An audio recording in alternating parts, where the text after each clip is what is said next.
आपने सुना होगा, बारहा सुना होगा कि जिस घर में कुत्ता होता है उस घर में अल्लाह के रहमत के फरिश्ते नहीं जाते। सुने हैं आप लोग? जिस घर में कुत्ता होता है उस घर में अल्लाह के रहमत के फरिश्ते नहीं जाते हैं। घर में कुत्ता हो तो रहमत के फरिश्ते नहीं जाते हैं। दिल में कुत्ता हो तो अल्लाह नजर फरमाएगा, नजर रहमत फरमाएगा, नजर रहमत फरमाएगा अल्लाह। एक आप लोग नींद आ रही है तो मैं आपको थोड़ा सा सुना दूं ताकि आपके चेहरे थोड़ा खिल जाएं। हुआ क्या, एक गांव में एक कुआं था। पहले कुएं से लोग पानी पीते थे, तो कुएं में कुत्ता गिर गया।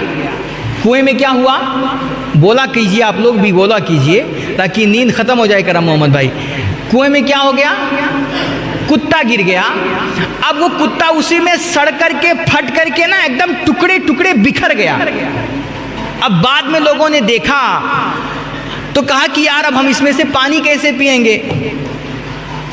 अब कुत्ता तो सड़ करके फूल करके फट गया उसी में, अब पूरा कुआं नापाक हो गया, अब हम क्या करें। तो मौलाना साहब के पास गए सारे लोग और उन्होंने कहा कि हजरत हमारे मोहल्ले के कुएं में कुत्ता गिर करके सड़ करके फट गया उसी में, अब हम क्या करें, पानी कैसे पिएं। तो मौलाना साहब ने मसला बता दिया कि भाई आप उसमें से अगर पूरा पानी निकाल सकते हैं तो पूरा निकाल दीजिए, लेकिन कुछ कुआं होता है जो अंदर से रसता रहता है, सोता फूटता रहता है ना, तो जितना निकालो उतना वो अंदर से निकलता रहता है। तो अब उसको पूरा खाली नहीं किया जा सकता उस कुएं को।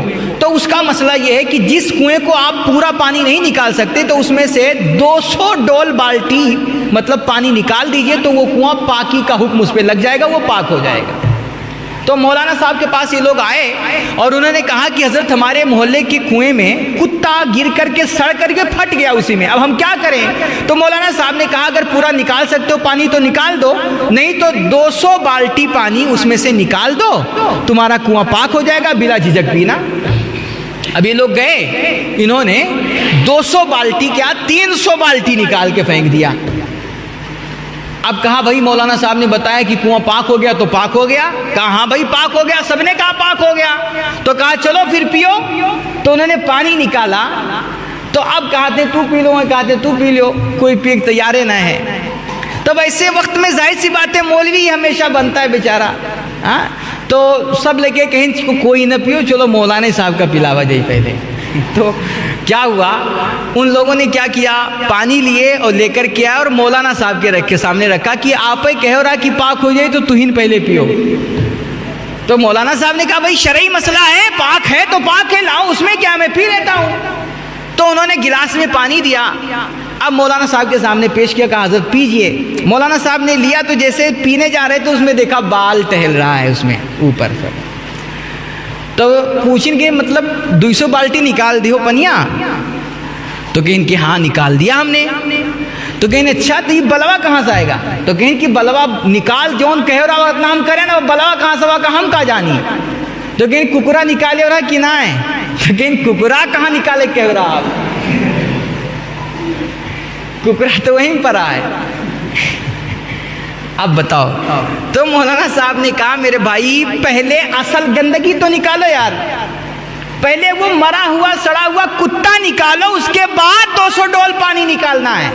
ऐसा नहीं कि कुत्ता उसी में पड़ा रहने तो 200 डोल बाल्टी पानी निकाल दो और कुआं पाक हो जाएगा। पहले असल गंदगी निकाल के बाहर फेंको, वो कुत्ता निकाल के बाहर फेंको, फिर 200 डोल बाल्टी पानी निकालना है, फिर कुआं पाक होगा। मेरे भाई यही मामला हमारा आपका है। हम जाहिर में यहाँ आए हैं शब कद्र जागने के लिए, और कर लेंगे थोड़ा जिक्र अज़कार, दुरूद पढ़ लेंगे, नमाज पढ़ लेंगे, नफल पढ़ लेंगे और समझ लेंगे कि अल्लाह हमारा राजी हो गया। लेकिन जो असल दिल के कुएं में कुत्ता पड़ा हुआ है, हसद का, बुग़्ज़ का, नफरत का, बेईमानी का, चोरी का, 2 नंबरी का, ये जो असल कुत्ता पड़ा हुआ है ना, इस कुत्ते को हम निकाल ही नहीं रहे। अब जाहिर में चाहे जितनी आप इबादतें करते रहें, सजदे करते रहें, रुकू पे रुकू करते रहें, सारी रात मुसल्ले पे पड़े रहें, रोते गिड़गिड़ाते रहें, इस शबे कद्र का कोई मतलब नहीं होगा जब तक आपके दिल के अंदर की गंदगी साफ नहीं होगी। अंदर का कुत्ता पहले निकालो। ये अहद करो कि आज से हमारी ज़बान से झूठ नहीं निकलेगा इंशाअल्लाह। ये अहद करो कि अब हमारी इस ज़बान से शराब के कतरे नहीं हलक से उतरेंगे। ये अहद करो कि अब हम किसी मुसलमान को धोखा, मुसलमान को क्या, किसी भी इंसान को धोखा नहीं दे सकते, किसी भी इंसान को आप धोखा नहीं देंगे। ये अहद करो कि अब हम अपनी इन बेहया आँखों को आवारा नहीं छोड़ेंगे, हम अपनी आँखों में शर्म व हया बसाएंगे और अपने नबी की उम्मत की बहन बेटियों को गंदी निगाह से नहीं देखेंगे। आप ये अहद करो कि शबे कद्र में आए हैं, आज हम अल्लाह से माफी मांगेंगे, गुनाहों से तौबा करेंगे, तो फिर कल की जिंदगी में कभी गुनाहों के करीब नहीं जाएंगे। ये अहद करो। आपकी शबे कद्र मुबारक हो आपको। अल्लाह हम सबको खैर की ज़िंदगी बख्शे, अल्लाह हमारे गुनाहों को माफ़ फरमाए और हम सबको ज़्यादा से ज़्यादा नेकियां करने और खैर समेटने की तौफीक मरहमत फरमाए। हमारे कहने में जो गलतियां हों मौला उसे अपने फजल करम से माफ़ फरमाए और हमारी कही हुई बातों पे सबसे पहले मुझे फिर आप हज़रात को अमल की तौफीक बख्शे। व आखिर दावाना अल्हम्दुलिल्लाहि रब्बिल आलमीन। अस्सलामु अलैकुम।